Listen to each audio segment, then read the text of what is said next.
Leader of the third party. Thank you, Honourable Speaker. With close to $500 million being earmarked for 7 FIFA games, it's important to ask who benefits from government spending. FIFA is not designed for most British Columbians. While the wealthiest will enjoy the fanfare, the majority of people will be footing the bill while we watch from our living rooms.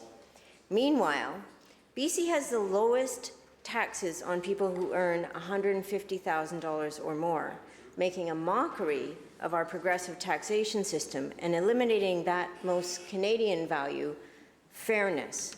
British Columbians are struggling to get by, struggling to afford housing, struggling to buy their groceries, and programs like Safer, disability supports, and the Canada-BC rental benefit don't provide enough of a safety net. My question is to the Premier. Will his government commit to tackling income inequality head-on by adjusting our highest tax rate brackets to fall in line with other provinces so that the highest earners pay their fair share? Government House Leader. Thank you, Honourable Speaker. Here we have it. One party says that we have taxes too high. Another party confirming that we actually have some of the lowest taxes for people earning less than $150,000 a year. Honourable Speaker, the member asks about FIFA, and I'll say this. Members. Honourable Speaker, I'll say this about FIFA. We are going to be welcoming the world to British Columbia. This is one of the premier events in the world. It's going to benefit, the member says who is going to benefit, it's going to benefit our communities, it's going to benefit our local economies, we're going to welcome people, it's going to support our tourism economy, Honourable Speaker, and we have partners. Musqueam, Squamish, Tsleil-Waututh, who are excited because it means economic opportunities for those nations. So everyone is going to find benefits from this. I certainly hope that all members in this place are able to use this to also promote sports and promote physical activity amongst our youth, Honourable Speaker. There are so many valuable things that come from promoting sport. I believe in it strongly. My colleagues believe in it strongly. But at the same time, Honourable Speaker, we're also increasing funding for Safer. We're increasing programs for people. We can do both, Honourable Speaker, and that's what we're committed to on this side of the House. Leader of the third party, supplemental.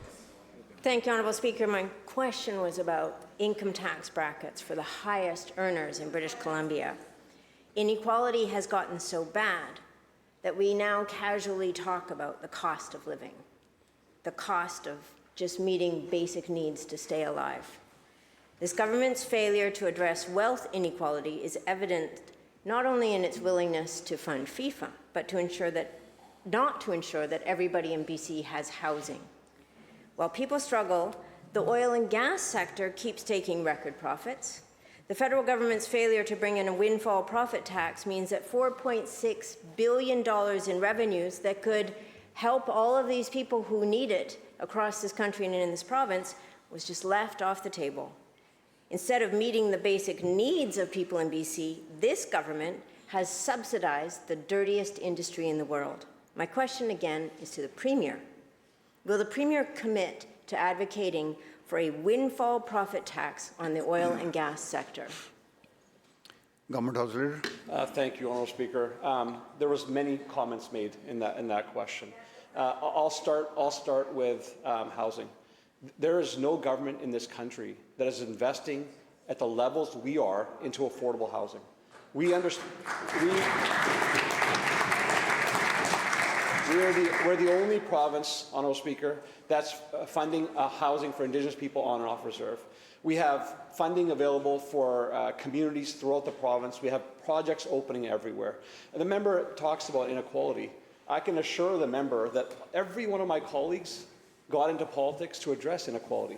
We want to make sure that, our neighbours have the same opportunities that we want for our own families, for our own kids, Honourable Speaker. That's why we've taken measures to reduce taxes for working people making below $150,000 a year, Honourable Speaker. We took those steps because we understand that working people need supports.